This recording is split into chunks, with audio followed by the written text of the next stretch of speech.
अर्जुन, तुम्हारी कोई आखिरी ख्वाहिश है तो हमें बताओ, तुम्हें 1 महीने के बाद फांसी दी जाएगी। मेरी आखिरी ख्वाहिश है कि मैं हर रात कनवारी लड़की के साथ गुजरना चाहता हूँ।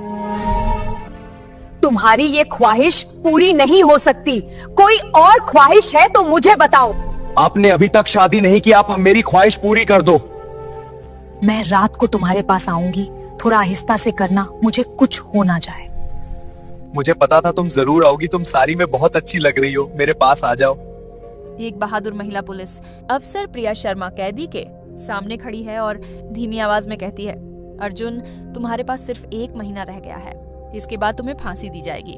जेल प्रशासन चाहता है कि इस आखिरी अवधि में अगर तुम्हारी कोई आखिरी ख्वाहिश है तो उसे पूरा किया जाए। बताओ, कोई आखिरी ख्वाहिश हो तो बताओ।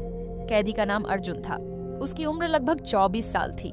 वह मायूस नहीं हुआ और न ही उसके चेहरे पर कोई खौफ नजर आया। दरअसल उसके होठों पर हल्की सी मुस्कान थी। उसने महिला पुलिस अफसर की आंखों में देखा और मुस्कुराते हुए कहा, मेरी आखिरी ख्वाहिश है कि जब तक मैं सांस ले सकूं, मैं हर रात किसी कुंवारी लड़की के साथ वक्त गुजारना चाहता हूं। ये सुनकर प्रिया चौंक गई।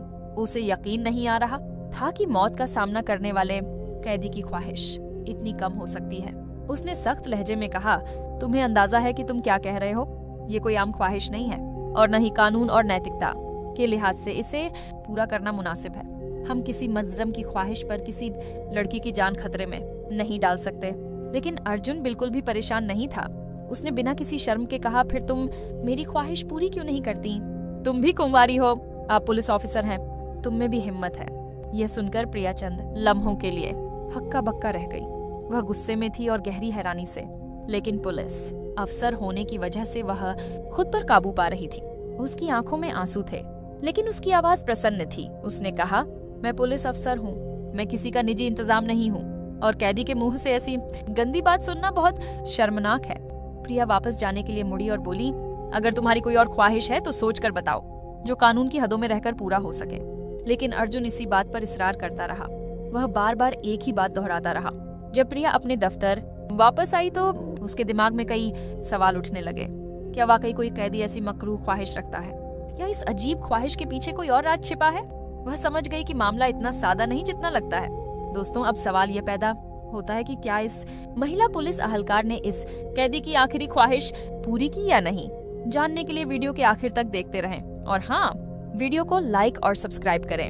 दोस्तों, ये एक ऐसा सच्चा वाकया है जो आपको रोने पर मजबूर कर देगा, लिहाजा ज्यादा तड़प के बगैर आज का दिलचस्प और हकीकी वाकया शुरू करते हैं। प्रिया शर्मा नाम की एक महिला पुलिस अफसर थी। वह हाल ही में पुलिस ऑफिसर बनी थी। वह ईमानदार, निडर और मेहनती थी। उसने यूनिफॉर्म में 1 साल भी पूरा नहीं किया था, लेकिन अपनी हिम्मत और इंसाफ की वजह से वह पूरे इलाके में एतबार का दूसरा नाम बन चुकी थी। अगर उसके इलाके में कोई जुर्म होता तो प्रिया फौरन वहां पहुंच जाती, चाहे वह चोर हो, ठग हो या घरेलू तशद्दुद, वह किसी को नहीं छोड़ती थी। एक दिन दोपहर को उसे वायरलेस पर पैगाम मिला, मैडम, रामपुर गांव में एक नौजवान ने अपनी मां पर हमला किया है। महिला की हालत तशवीशनाक है, जल्द वहां पहुंचो। ये सुनते ही प्रिया सरकारी जीप में बैठ गई और 2 सिपाहियों के साथ वहां से चली गई। रामपुर की तंग गलियों में पुराने घर के पास जीप रुकी तो सामने भीड़ थी। लोग एक दूसरे से सरगोशी कर रहे थे। हकीकत किसी को मालूम नहीं थी। प्रिया जब अंदर पहुंची तो मंजर बहुत चौंका देने वाला था। सुषमा देवी नाम की एक बूढ़ी औरत खून में लथपथ फर्श पर बेहोश पड़ी थी। करीब 21 साल का एक नौजवान उसके पास खड़ा था। उसके हाथ में लकड़ी की एक बड़ी छड़ी थी, लेकिन उसके चेहरे पर कोई खौफ नहीं था। इसके बजाय एक अजीब खाली नजर थी, गोया उसे समझ ही नहीं आ रहा था कि उसने क्या किया है। प्रिया चिल्लाई, हाथ में लाठी नीचे रखो और हमारे साथ चलो। नौजवान ने बिना कुछ कहे छड़ी नीचे रख दी। कोई मुजाहमत नहीं, फरार होने की कोई कोशिश नहीं। प्रिया बहुत हैरान हुई। वह उसे जीप में थाने ले आई। जब वह थाना पहुंचा तो उसे अलग कमरे में डाल दिया गया। प्रिया ने सोचा कि पहले जख्मी महिला का इलाज किया जाए, फिर उससे पूछताछ की जाएगी। लेकिन उसके दिल में एक अजीब सी बेचैनी थी, क्योंकि इस नौजवान की आंखों में उसे मजरम नहीं बल्कि एक टूटा हुआ आदमी नजर आया। तकरीबन 3 घंटे बाद उन्हें हुक्म दिया गया कि नौजवान को 24 घंटे के अंदर अदालत में पेश किया जाए। मामला संगीन था, अपनी ही मां को मारने की कोशिश। प्रिया उसे अदालत ले गई। जज और वकील उससे सवाल करने लगे, आपका नाम? नौजवान ने धीमी आवाज में कहा, अर्जुन। क्या तुमने अपनी मां पर हमला किया? अर्जुन खामोश रहा। क्या तुम मजरम हो? वह खामोश रहा, लेकिन सबूत वाजह थे। अर्जुन के हाथ में छड़ी थी, उसकी माँ जख्मी हो गई और वह जब वह वाकईन पर मौजूद था। अदालत ने अर्जुन की खामोशी को जुर्म करार दिया। जज ने फैसला सुना दिया। अर्जुन वर्मा, आपको IPC 302 पार्ट 2 कत्ल की कोशिश के तहत मजरम पाया गया है। अर्जुन वर्मा, आपको IPC 302 पार्ट 2 के तहत मजरम पाया जाता है। आपको 1 महीना बाद मौत की सजा सुनाई जाती है। ये सुनकर अदालत हैरान रह गई, लेकिन अर्जुन खामोश रहा। उसके चेहरे पर कोई खौफ नहीं था, कोई अफसोस नहीं, कोई गुस्सा नहीं। प्रिया कमरा अदालत के बाहर खड़ी सोचती रही, क्या यह वही नौजवान है जिसे उसने रामपुर में देखा था? उसकी आंखों में गहरी खामोशी थी, जैसे अंदर कोई तूफान बरपा हो। फैसले के बाद वह अर्जुन को वापस थाने ले आई और उसे एक कोठरी में बंद कर दिया। अर्जुन के चेहरे पर अब भी कोई नदामत नहीं थी। रात को जब थाने में मुकम्मल खामोशी थी, प्रिया अकेली अपने सेल में चली गई। उसे लगा कि उसे इस लड़के से खुलकर बात करनी चाहिए। क्या बात है? उसने धीमी आवाज में पूछा। आप बिल्कुल उदास नहीं हैं। तुम्हारी माँ अस्पताल में अपनी जिंदगी की जंग लड़ रही है। आपको 1 महीना में फांसी दी जाएगी और तुम अभी तक बहुत प्रसन्न हो। अर्जुन ने उसे देखा और मुस्कुरा दिया। इस पर प्रिया को गुस्सा आ गया। उसने उसे डांट कर कहा, क्यों हंस रहे हो? सुषमा देवी जिसने आपको जन्म दिया, आपने उसके साथ ऐसा किया और आप अभी तक मुस्कुरा रहे हैं। लेकिन अर्जुन ने कुछ नहीं कहा। उसकी मुस्कान के पीछे एक दर्द छिपा हुआ था, शायद कोई गहरा राज जो अभी खुलना बाकी था। प्रिया की आंखें सवालों से भरी हुई थीं। क्या अर्जुन वाकई मजरम है, या इस केस का कोई ऐसा पहलू भी है जो अभी तक सबसे छिपा है? दोस्तों, उस दिन थाने का माहौल अलग था।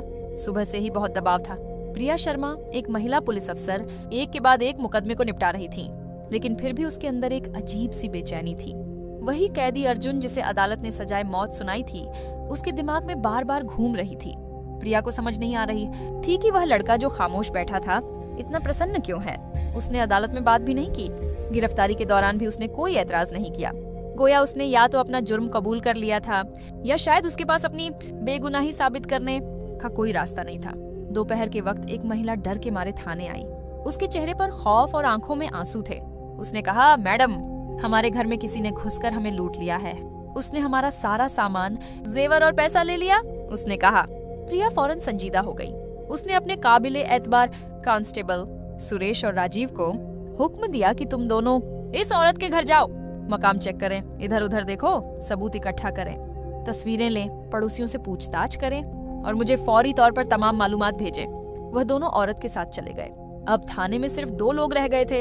एक तरफ प्रिया शर्मा थी और दूसरी तरफ कैदी अर्जुन। प्रिया आहिस्ता आहिस्ता कोठे की तरफ चल पड़ी। वह कुछ देर वहीं खड़ी रही। फिर उसने धीरे से पूछा, क्या तुम उदास नहीं हो अर्जुन? अदालत ने आपको मौत की सजा सुनाई है। 1 महीना बाद तुम इस दुनिया में नहीं रहोगे। अर्जुन अब भी खामोश बैठा रहा। उसके चेहरे पर सुकून था, लेकिन इस अमन में एक तूफान था। प्रिया की आवाज थोड़ी सख्त हो गई। तुमने अब तक कुछ क्यों नहीं कहा?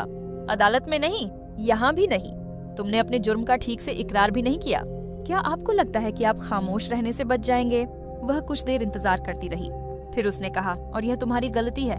अगर आपने वाकई सुषमा देवी पर हमला किया है तो आपको सजा मिलनी चाहिए। ऐसे गुनाह माफ नहीं हो सकते। अर्जुन सब कुछ सुनता रहा। उसने सर झुका लिया, लेकिन अचानक उसके चेहरे पर हल्की सी मुस्कान आ गई। प्रिया चौंक गई। क्या आप हंस रहे हैं? अब उसकी आवाज गुस्से में बदल चुकी थी। क्या तुम्हें एहसास नहीं कि तुम्हारी माँ सुषमा देवी अस्पताल में मौत और जिंदगी के दरमियान झूल रही है? क्या आपके अंदर कोई एहसास बाकी नहीं रहा? लेकिन अर्जुन खामोश रहा।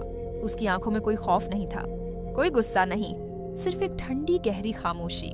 प्रिया का दिमाग भारी हो गया। उसने सोचा, शायद ये लड़का अंदर से बिल्कुल टूट गया है, या शायद यह कोई ढाल है जिसके पीछे वह कुछ छिपा रहा है। उसी वक्त उनके वायरलेस पर राजीव की आवाज सुनाई दी। मैडम, हम औरत के घर पहुंच गए हैं। तहकीकात में पता चला कि चोरी किसी बाहरी शख्स ने नहीं बल्कि महिला के बेटे ने की है। पड़ोसियों ने भी यही कहा और वह खुद भी मान गई। चंद लम्हे प्रिया खामोश रही। फिर उसने गहरी आवाज में कहा, ठीक है, केस वहीं खत्म करो। औरत से कहो कि वह अपने बेटे को समझाए और आइंदा झूठी शिकायत दर्ज न करे। फोन मुक्ता होते ही उसके चेहरे पर मायूसी छा गई। वह अपने कमरे की तरफ बढ़ रही थी कि मोबाइल की घंटी फिर बजी। यह बड़े अफसर का हुक्म था। मैडम, प्रिया कैदी अर्जुन से उसकी आखिरी ख्वाहिश पूछें और उसकी इत्तला दें। फांसी देने से पहले जेल। प्रशासन उनके बारे में सोचेगा। प्रिया ने कहा, जी जनाब। कॉल खत्म होते ही उसने अपना ध्यान उसी कमरे की तरफ कर लिया जहां अर्जुन पहले की तरह सुकून से बैठा था। अंधेरा हो रहा था। थाने में खामोशी छा गई। बाहर अंधेरा हो रहा था। बाकी पुलिस अहलकार आराम कर रहे थे, लेकिन थाने की ईमानदार और बाजमीर अफसर प्रिया शर्मा अभी तक उसी कैदी के बारे में सोच रही थी जिसकी मौत का फैसला हो चुका था। अदालत का फैसला आ चुका था। अब उसे उसकी आखिरी ख्वाहिश जाननी थी। कुछ देर सोचने के बाद वह 2 कप चाय बनाकर सेल की तरफ चली गई।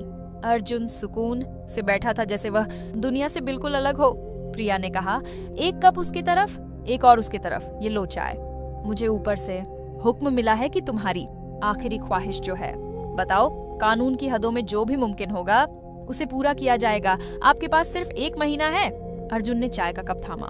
वह हल्का सा मुस्कुराया। उसने प्रिया की आंखों में देखा और बला झिझक बोला, मेरी आखिरी ख्वाहिश है कि जब तक मैं जिंदा हूँ हर रात किसी कुंवारी लड़की के साथ गुजारना चाहता हूँ।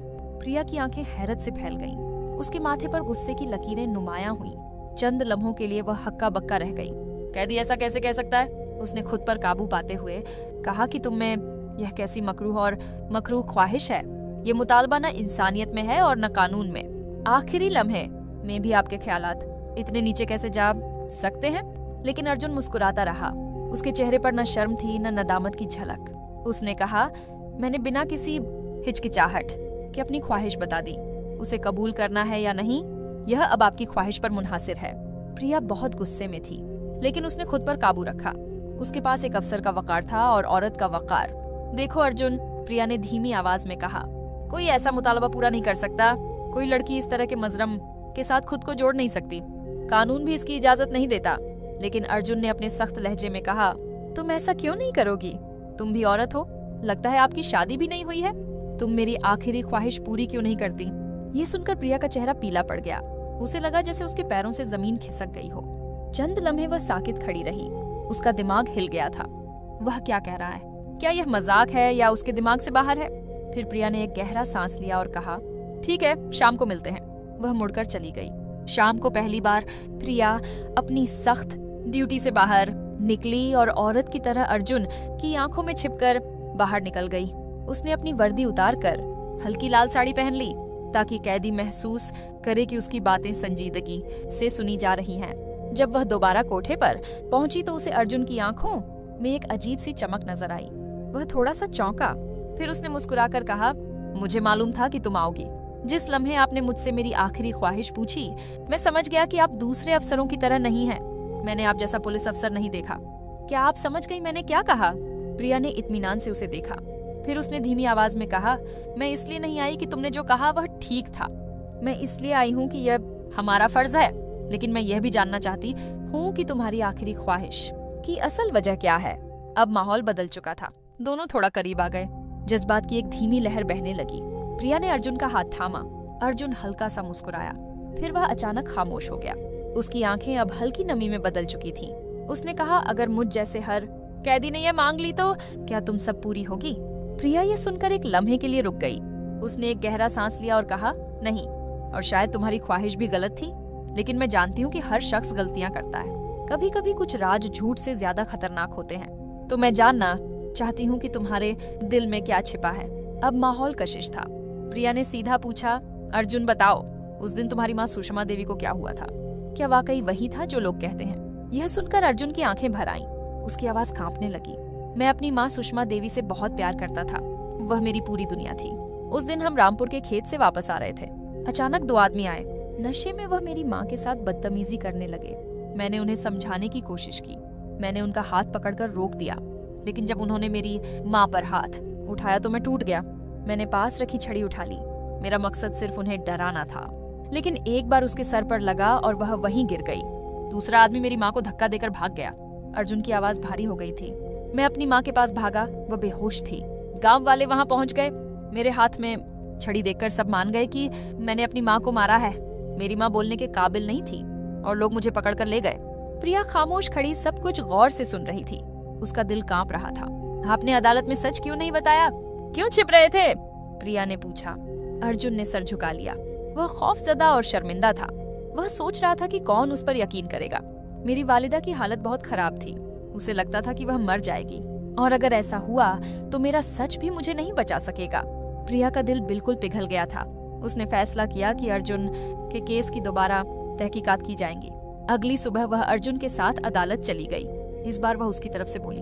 अर्जुन ने शुरू से आखिर तक अपनी सच्चाई को दोहराया। अस्पताल की मेडिकल रिपोर्ट वाजह थी। सुषमा देवी बराह इरास्त हमले की वजह से नहीं बल्कि एक धकेलने और जदोजहद की वजह से जख्मी हुई। अदालत ने दोबारा तहकीकात का हुक्म दे दिया। चंद हफ्तों बाद असल मुजरिम पकड़े गए। रामपुर के 2 लोगों को सीसीटीवी और गांव के गवाहों की बुनियाद पर गिरफ्तार किया गया। दोनों ने अपने जुर्म का इकरार किया। अर्जुन बेकसूर साबित हुआ। सजाए मौत मंसूख कर दी गई और उसे रिहा कर दिया गया। चंद महीनों बाद अर्जुन ने नई जिंदगी शुरू की। और प्रिया अब वह सिर्फ एक पुलिस ऑफिसर नहीं रही थी, वह अर्जुन की रहनुमा, मुहाफिज और आखिरकार जीवन साथी बन गई। उनकी शादी हो गई। प्रिया अर्जुन से 3 साल बड़ी थी, लेकिन उम्र ने उनके रिश्ते को मुतासिर नहीं किया। वह ईमान, समझ और जदोजहद से मुत्तहिद थे। दोस्तों, ये कहानी हमें सिखाती है कि सच सामने आने में वक्त लगता है, लेकिन सामने आता है। हर खामोशी कमजोरी नहीं होती। कभी कभी ये तूफान को अपने अंदर छिपा लेता है। आज भी बहुत से अर्जुन खामोशी से सजा भुगत रहे हैं, कभी खौफ से, कभी बेबसी से और कभी समाजी जल्दबाजी से। अगर आपको कहानी पसंद आई तो बराहे मेहरबानी वीडियो को लाइक करें, चैनल को सब्सक्राइब करें और कमेंट्स में अपने ख्यालात का इजहार करें। शुक्रिया।